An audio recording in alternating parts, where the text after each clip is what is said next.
There's a specific kind of person who walks into a gym, puts their earbuds in before they even reach the floor, and basically disappears for the next hour. No spotter, no buddy, no group chat asking who's coming Tuesday. Just them, a bar, and whatever they walked in carrying that day. And here's the part nobody says out loud. Most people assume training alone means you're antisocial or you just haven't been invited yet. But if you actually watch the people who choose to train alone on purpose, year after year, you start noticing something. They share a handful of traits that are honestly kind of rare. Not better. Rare. And here's my promise to you. By the end of this, the very first trait on the list, the one that sounds like the biggest compliment, is going to fold back on itself and show you the one cost of being this self-sufficient that almost nobody ever names. You'll see exactly what it takes from you, and who in your life has been paying for it without ever knowing. Keep that first one in your back pocket. It looks like the nicest thing here. That's the trick. So, first, you don't need to be watched to try hard. Most people, and this isn't an insult, lift a little harder when someone's looking. A partner counts your reps, and suddenly you find one more in the tank. There's nothing wrong with that. We're wired to perform when we're seen, but you'll grind through the last ugly set in an empty corner at 6 in the morning with absolutely nobody around to be impressed, no witness, no credit. You did it anyway, and then you went home, and it stayed your secret. Hold on to that picture. The empty corner, 6 a.m., nobody there. We're going to come back to it, and it's not going to feel the same the second time. For now, it's a strength. The effort isn't a show you're putting on, it's just yours. Second, you've gotten weirdly good at being your own difficult coach, because when you train with people, the talking is external. The hype, the jokes, the come on two more. When you train alone, all of that moves inside your own skull. You become the person yelling and the person who's completely exhausted at the same time. You've negotiated with yourself in that exact moment. One more, then I'm done. Then you do one more, and you lie to yourself again, same lie, and somehow it still works. Most people have never had to push themselves with no one else in the room. You do it every session. You built a voice whose whole job is to keep you from quitting, and it's louder than any training partner you've ever had. Third, and this one's a little funny, you are hyper-aware of the entire room. You know which machines are about to free up, you know which guy films every single set, and you've quietly planned your whole workout to never end up in his background footage. You've turned down so many "we should train together sometime" offers that people just stopped asking. And honestly, you felt relief. If you laughed at that, that's the one. You already know which kind of person this is because you just recognized yourself in the description and didn't even fight it. You notice everything because you're not distracted by anyone. You read the whole room, who's about to ask for a spot, while looking like you're just staring at your phone between sets. Now, quick thing before I keep going. I'm not going to spend all 7 of these telling you how great you are. That's the easy version, and you've seen it 100 times. A couple of the ones coming up aren't compliments.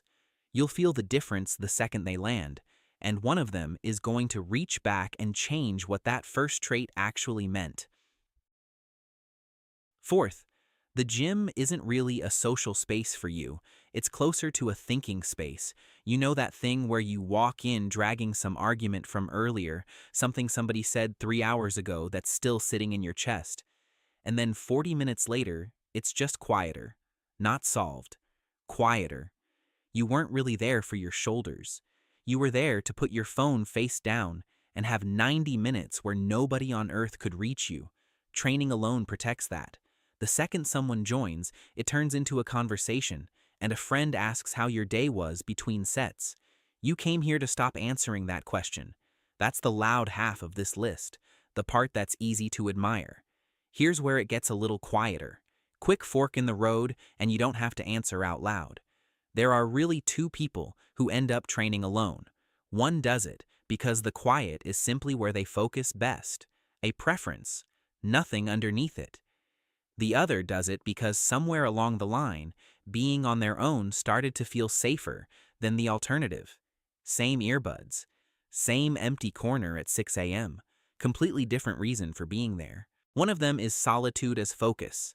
The other is solitude as a little bit of protection, and you probably knew which one you were before I even finished the sentence. Don't lock it in yet. We're going to come back to that one too. Fifth, and it says a lot in a small way, ask yourself who you're actually trying to beat. Most people, even quietly, answer with a person, the guy on the next rack, a friend who's stronger, some rival they'd never admit they have. You felt that reaction immediately, by the way. A name probably showed up before you could stop it. You answer with last week. With the number you couldn't hit back in January, you're not racing the room. You're chasing a private record that only you know exists. That's the reason losing a workout partner never really slowed you down. The competition was already inside you the whole time. It didn't leave when they did. Sixth, you keep your own structure. Nobody has to hold you accountable. You don't need a coach checking in, an app sending you guilt. You just go. That's discipline most people would kill for, and on the surface, it's the cleanest trait on this list. But this is the one I'd actually look at. Because for a lot of people who train alone, the gym is the one place in their entire life that's fully under their control. Nobody cancels last minute. Nobody disappoints you in here. The bar does exactly what physics says it'll do, every time. You decide everything, and everything responds to exactly what you put in, and that's clean.